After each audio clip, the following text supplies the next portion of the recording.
ونعوذ بالله من شرور أنفسنا ومن سيئات أعمالنا من يهده الله فلا مضل له ومن يضلل فلا هادي له نشهد أن لا إله إلا الله وحده لا شريك له ونشهد أن سيدنا حبيبنا مولانا محمد وبارك وسلم أما بعد فأعوذ بالله من الشيطان الرجيم بسم الله الرحمن الرحيم ومن يتعد حدود الله فأولئك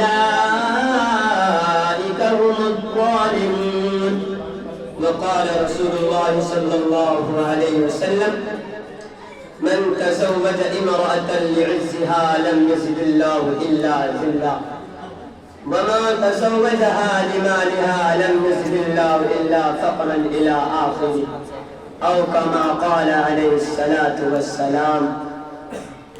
محترم حضرات، آج میں آپ حضرات کے سامنے جہیز کے عنوان پر کچھ لفظ گشائی کی جسارت کر رہا ہوں.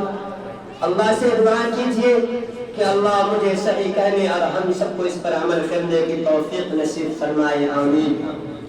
محترم حضرات، میں نے جو حدیث شریف پڑھی ہے اس کا ترجمہ یہ ہے کہ جو شخص کسی عورت سے اس لیے شادی کرے گا کہ اسے عزت و مرتبہ حاصل ہو جائے تو اللہ تعالی اس کو ذلت و رسوائی کے سوا کچھ نہیں دیں گے. اور جو شخص کسی عورت سے اس لیے شادی کرے گا کہ اسے بہت سارا مال و دولت مل جائے تو اللہ تعالی اس کو فقر و فاقہ اور تنگ دستی کے سوا کچھ نہیں دیں گے. اور جو شخص کسی عورت سے اس لیے شادی کرے گا کہ اسے عزت و مرتبہ حاصل ہو جائے، اس کی عزت و شرف میں اضافہ ہو جائے تو اللہ اس کو اور ذلیل کریں گے، اس کی ذلت میں اضافہ کے سوا کچھ نہیں ہوگا. اور جو شخص کسی عورت سے اس لیے شادی کرے گا کہ اس کی نظر نہ بہکے، وہ ہمیشہ پاک دامن رہے، اسے رحمت الہی حاصل ہو جائے تو اللہ اسے ہر اعتبار سے خیر و برکت عطا فرمائیں گے، آمین. حاضرین کرام، اس حدیث سے واضح ہو گیا کہ جہیز کی لالچ میں نکاح کرنا آدمی کو فقر و فاقہ اور تنگ دستی کے حوالے کر دیتا ہے. جہیز کی طمع کرنا آدمی کو ذلت و رسوائی کے بازار میں بیچ دیتا ہے. شریعت اسلامی میں جہیز دینا جائز ہے مگر اس کی حقیقت کو سمجھنا بھی ضروری ہے. مذہب اسلام میں جہیز تحفہ اور ہدیہ کی حیثیت رکھتا ہے.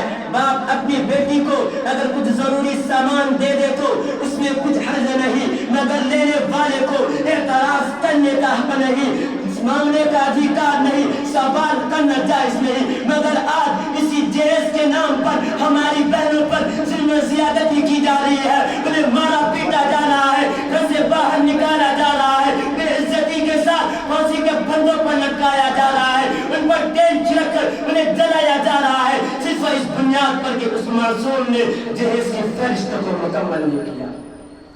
اس معصوم نے جہیز کی فہرست کو مکمل نہیں کیا. کسی شاعر نے موجودہ حالات کی ترجمانی کرتے ہوئے قائد بہترین کہا ہے کہ کل آنگن میں ایک لاڈلی جل رہی تھی، کل آنگن میں ایک لاڈلی جل رہی تھی، ابھی جس کے ہاتھوں میں مہندی رچی تھی. خطاؤں میں خطا اس دلہن کی یہی تھی، خطاؤں میں خطا اس دلہن کی یہی تھی کہ جہیز کی فہرست میں ابھی کچھ کمی تھی. مسلمانان باوقار آج جہیز کے نام پر ظلم کرنے والے ان مجرموں کو یہ احساس دلا دینا چاہیے کہ تم بھیڑیے ہو، انسانی شکل میں خونخوار وحشی درندے ہو، اللہ کے مخلوق کے دشمن ہو کہ ایک عورت جی جان سمجھ کر بے جان سمجھ کر جب چاہا رکھ لیا، جب چاہا چھوڑ دیا، جب چاہا بے عزت کر دیا اور جب چاہا پھانسی پر لٹکا دیا اور جب چاہا ان کو مار پیٹ دیا اور جب چاہا بے عزت کر دیا. ارے حقیقت اور تکلیف اس وقت معلوم ہوگی جب یہ معاملہ تمہاری بہنوں اور بیٹیوں کے ساتھ ہوگا. دردمندان ملت جہیز کے نام پر ظلم کرنے والے، کسی شاعر نے کیا ہی خوب کہا ہے کہ عجب ماجرا حضرات دیکھیے، عجب ماجرا حضرات دیکھیے، داماد مانگتا ہے خیرات دیکھیے۔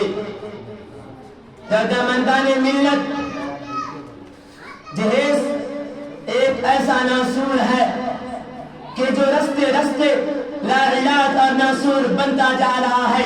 اسی جہیز کے نام پر غریب والدین قرض کے بوجھ میں دبے جا رہے ہیں۔ اسی جہیز کے نام پر غریب بچوں کی زندگیاں اجیرن بن گئی ہے۔ اسی جہیز کے نام پر اموات و فسادات میں اضافہ ہو رہا ہے۔ اسی جہیز کے نام پر مفلوق الحال لوگوں کا کوئی ہاتھ پکڑنے کو تیار نہیں۔ اسی جہیز کے بنا پر غریب و نادار لڑکیاں کنوائی لے کر بیواؤں کی طرح اپنے ماں باپ کے گھر میں زندگیاں بسر کر رہی ہے۔ اسی جہیز نے لوگوں کو خون کے آنسو بہانے پر مجبور کیا۔ اے جہیز کے بھکاریوں، تمہاری غرض کہاں چلی گئی ہے؟ کیا تمہاری غرض کے لالے پڑ گئے ہیں؟ کیا تمہارے اندر سنت رسول اللہ صلی اللہ علیہ وسلم سے محبت نہیں ہے؟ کیا تمہارے گھروں میں بہن بیٹی نہیں ہے؟ کیا تمہارے اندر اسلامی تعلیمات کی کوئی قدر نہیں ہے؟ کیا تمہارے اندر روایت اسلام کا کوئی پاس و لحاظ نہیں ہے؟ ارے ذرا غور بھی تو کرو کہ عورت اللہ کی وہ نعمت عظمیٰ ہے جس کا مقام قرآن نے وَقَرْنَ فِي بُيُوتِكُنَّ وَلَا تَبَرُّجْنَ تَبَرُّجَ الْجَاهِلِيَّةِ الْأُولَىٰ کہا۔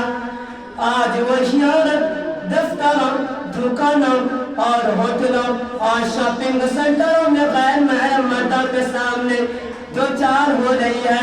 مجھے بتاؤ اس باپردہ خوشبودار پھول کو گھر سے نکلنے پر کس نے مجبور کیا؟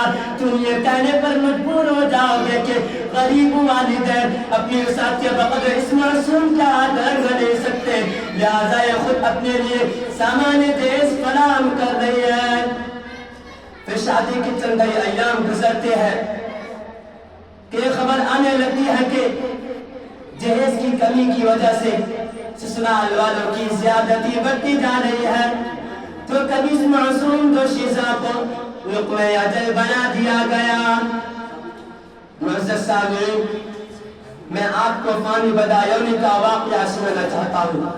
انہوں نے اپنی پیاری بیٹی کو بے پناہ جہیز دیا تھا، یہاں تک کہ اپنا گھر بھی سامان جہیز میں دے دیا۔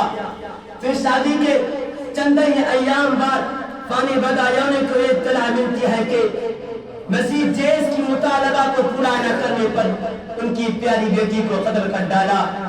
وہ بوڑھا باپ فانی بدایونی اپنے لڑکھڑاتے پاؤں لے کر بیٹی کے جنازہ کے پاس کثرت علم اور غموں کے جذبات سے مغلوب ہو کر بے ساختہ یہ شعر پڑھتا ہے کہ اب آیا یاد اے آرام جا اس نام مرادے میں، اب آیا یاد اے آرام جا اس نام مرادے میں کہ کفن دینا بھولے تھے اپنی بیٹی کو سامان شادی میں۔ حاضرین گرامی، آج جہیز مانگنے والے اور بھیک مانگنے والے میں کچھ بھی فرق نظر نہیں آ رہا ہے۔ دولہا یا دولہے کے گھر والے ایک بھکاری کے طرح اور انٹرنیشنل فقیر بن کر فریج، فون، گاڑی اور ٹی وی ویژن اور عیش و عشرت کے سامان جہیز میں مانگتے ہیں۔ پھر اسی خیرات کو لے کر دوست و احباب میں دکھاتے ہوئے ذرا بھی شرم محسوس نہیں کرتے، گویا اپنی زبان حال سے کہتے ہیں کہ یہ لڑکی والوں کی جانب سے دی ہوئی خیرات ہے جنہوں نے بے پناہ قرض لے کر ہمارے گھر کو رونا بخشا ہے۔ اے نوجوانوں، تمہیں بھی کیا ہو گیا ہے؟ تمہاری غرض کہاں چلی گئی ہے؟ تم اپنی کمائی سے فریج، فون اور دیگر سامان خریدتے ہو اور جہیز کے نام پر لڑکی والوں سے بھیک بھی مانگتے ہو۔